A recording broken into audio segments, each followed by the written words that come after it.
say you put yourself out there publicly, a few things are going to happen. Number one, people are going to stare at you. Huge. What we try to do is we try to do what we talked about without getting the attention. But that goes against what we were talking about. Hey, you want to be high value? You're going to have attention. That comes with the territory. You want to be the main person? Eyes are going to be on you. People are going to be judging you. They're going to be judging you in a positive way and in a negative way. That comes with the territory. It's also why you want to get out of being in that competitive state, because then you'll get immediately paranoid and shoved in your head. Like, they're all staring, done. So don't try to avoid that. And then it's more so view it as those are amazing opportunities for you to demonstrate that you're really who you present yourself to be. For you to demonstrate, hey, here's a situation for me to demonstrate how grounded I am. Here's a situation for me to demonstrate just how non-needy I am, how secure with myself I am. Those are great opportunities. The same as people coming up to you and say, trying to challenge you, because that'll happen too. You present yourself to be a certain way, people are going to challenge you. They're not just going to necessarily accept it, like, whoa. And here's the other thing. Someone in a competitive is like, oh no, they're challenging me. Someone in a collaborative is, oh, here's a great opportunity for me to show who I am. Awesome. And it's actually good that they challenge you, because they would not challenge someone who they don't think is the shit. That's really, you hear this term like congruence testing, or old school be like shit testing. That's actually good, right? It's like, say you were interviewing someone right now, hypothetically, and you were interviewing someone to take over every decision in your life. Say you had to give all those decisions over to some person. There's like a few candidates. Say there's someone immediately off the bat, you're like, wow, this person sucks. You're just going to be like, okay, thank you, bye, right? Now say there's someone who shows some potential. Are you just going to accept that at face value? You'll be like, oh, here, take it. Here's the reins to my life. No, you're going to be like, oh, here's some potential. Well, let's dig into this, right? Is this person really who they present themselves to be? What if I put them in a pressure situation? How do they deal with that, right? What if I put them in this situation? What if I say this? How do they deal with that? You're going to want to test them to make sure they're the shit. And it's not done in a bad way. And it's, let me make sure that they're who they present themselves to be. And you would only do it with someone who has value, where there is that interest. Same as when you're out. If someone comes and tests you, it's because you've actually demonstrated value. It's because they're interested. They're like, wow, is this person really the shit? They wouldn't do it otherwise. So those are great opportunities. Competitive is, oh, there we go, battle time.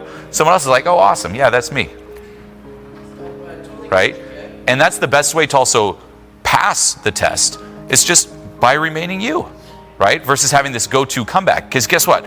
Say someone throws a test at you and you have a comeback and you're too excited to deliver that comeback, you're already screwed. Because you're already reacting. They already threw you off who you actually are. So it doesn't matter. You could say whatever comeback, as long as the foundation is, yep, that's me. And here's the best way to pass all those tests, by actually putting the real you out there. That's when you're the most grounded in authenticity. When there is no front, nothing faking, it's actually you, and you don't have to worry about tests. You're like this open book, like, yep, that's me, nothing to hide. And you can also audit how much anxiety you have while out with how much you have to hide and how much you're trying to get from someone. If you're trying to take from someone, there's an outcome. You could get it, not get it, anxiety. And more importantly, if you have a certain front, we try to get validation to validate the front, and there's the fear of people seeing through it. So no joke, right? If you go out and you feel stifled, what are you hiding? That's why you're stifled. You're afraid you'll say or do the wrong thing. What are you afraid people will see? That question there, just introspecting on it, and I take clients through this in deeper layers too when it comes to letting go, is game changer. Just sit down with yourself one day and for 5-10 minutes, reflect on that and be like, what am I hiding? What am I afraid people will see? What's so scary or bad about people seeing the real me? Why can't I feel comfortable just being an open book? Not around people who I believe are under me and I'm outside of their league, but around everyone. Even people I might place on a pedestal. Why can't I just let them see who I am? Right? And then you might have reasons. You might have sensations, stuff to let go of. And don't force the answers. Like, a lot of data is just hanging out in that state of openness.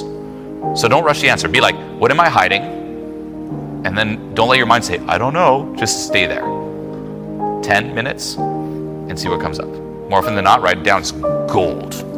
Okay, but that's a big one. What am I hiding? What am I afraid? And it could be like, oh, if I let them see who I am, I'll be betrayed. They'll take advantage of me. right? Or I'll be hurt, or I'll be mocked. They'll see that I'm not strong enough. They'll see that I'm weak. All that data is great. Now you can work on it. That's stuff to let go of, right? And the more you do that, the more it shifts to collaborative, the more fun you have, and the more you can actually be you.